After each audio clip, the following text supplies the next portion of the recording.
Halo, kami dari kelompok 3. Perkenalkan, ini dia anggota kami. Nah, jadi di kelompok 3 kami akan membahas tentang desentralisasi institusi. Yuk, mulai. Nah, menurut teman-teman, apa sih yang dimaksud dengan desentralisasi institusi? Jadi desentralisasi institusi dimaknai sebagai bentuk hal dan kewenangan pemerintah daerah yang diberikan oleh pemerintah pusat dalam pengembangan institusi yang berada di wilayahnya sendiri, namun tetap dalam pengawasan pemerintah pusat dan sesuai dengan peraturan yang berlaku. Desentralisasi institusi melimpahkan wewenang ke sejumlah institusi untuk bergerak secara otonom. Urusan pemerintah yang dimiliki pemerintah daerah yaitu berupa pemberian pelayanan dasar berupa pengembangan sektor unggulan di Indonesia. Pelayanan berbagai kebutuhan masyarakat dapat dikoordinasikan dengan instansi pemerintahan yang terkait, karena pemerintah sebagai pelaksana dalam pemberian pelayanan terhadap masyarakat perlu menentukan prioritas utama seberapa banyak kebutuhan dari masyarakat, alokasi sumber daya terhadap kebutuhan pelayanan perlu dibicarakan secara terbuka dan demokratis. Pemerintah perlu mengambil langkah yang tepat dalam memberikan pelayanan pada masyarakat dan memastikan adanya realisasi tujuan pelayanan publik yang memadai. Peningkatan kapasitas pelayanan efektif dari berbagai instansi yang terkait dianggap membantu masyarakat. Apabila pemerintah pusat mengurangi jangka waktu pengawasannya, kemudian otoritas diperbesarkan, maka kontrol pemerintah pusat terhadap masyarakat akan semakin mudah. Status sosial dan ekonomi yang memiliki hak istimewa dapat memperoleh keuntungan dengan memudahkan beberapa jenis pelayanan. Pemerintah dengan tujuan yang beragam akan dapat melayani demokrasi di daerah dengan lebih baik dibandingkan dengan para pemegang kewenangan yang beraneka ragam dengan satu tujuan tertentu.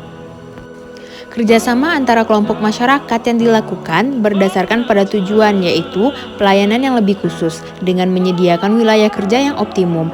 Walaupun kerjasama aktif di dalam perencanaan ekonomi regional secara nyata tidak mempunyai implikasi terhadap sejumlah besar jenis pelayanan lokal. Dengan bekerja sama dalam membentuk badan penasehat juga dapat memberikan arahan dalam membuat rekomendasi bagi para masyarakat, terutama dalam perencanaan. Akan tetapi, kerjasama antar pemerintah dapat membantu dengan memberikan dukungan terhadap status gabungan serta kekuasaan dari eksekutif. Pemerintahan yang desentralistik mendistribusikan wewenang kepada daerah-daerah untuk menyelenggarakan agenda pembangunan daerahnya masing-masing. Namun, bukan berarti pemerintah pusat lepas tangan.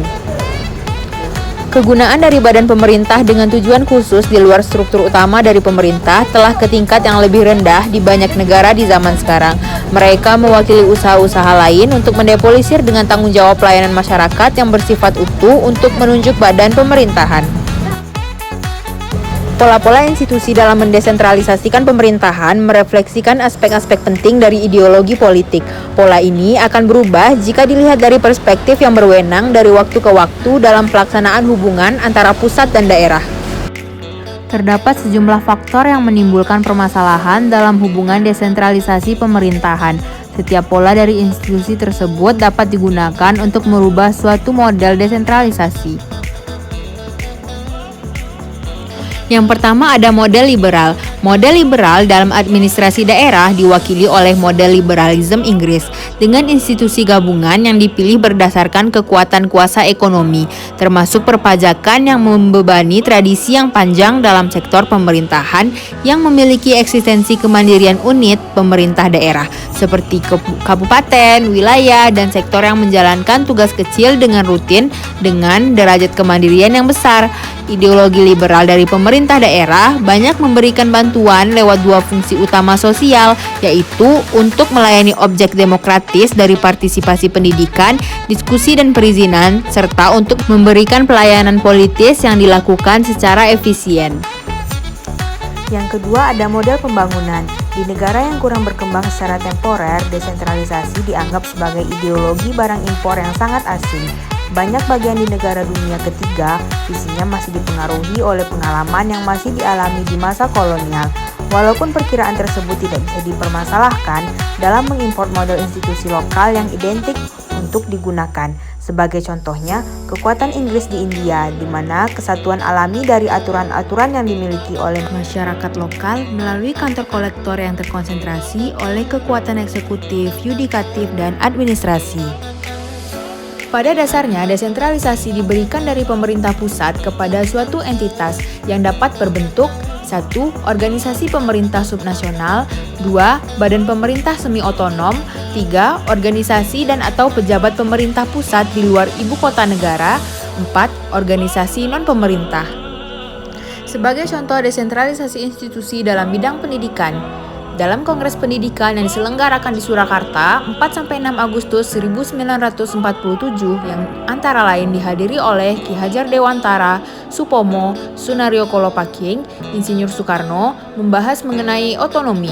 Pemikiran-pemikiran mengenai otonomi yang disampaikan pada Kongres Pendidikan 1947 yaitu 1. Universitas harus menjadi badan hukum otonom dan pemerintah harus memberikan otonomi sepenuhnya kepada universitas agar fungsi universitas di Indonesia sejajar dengan universitas di Eropa dan Amerika. 2. Negara harus menyelenggarakan universitas yang berbentuk badan hukum dan mempunyai kemerdekaan seluas-luasnya dalam mengabdi ilmu pengetahuan.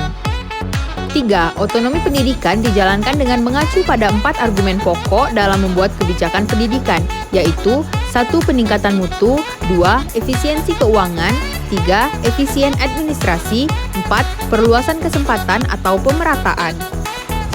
Itu saja materi yang bisa kami sampaikan dari kelompok kami. Sekian, kami tutup dengan terima kasih. Assalamualaikum warahmatullahi wabarakatuh.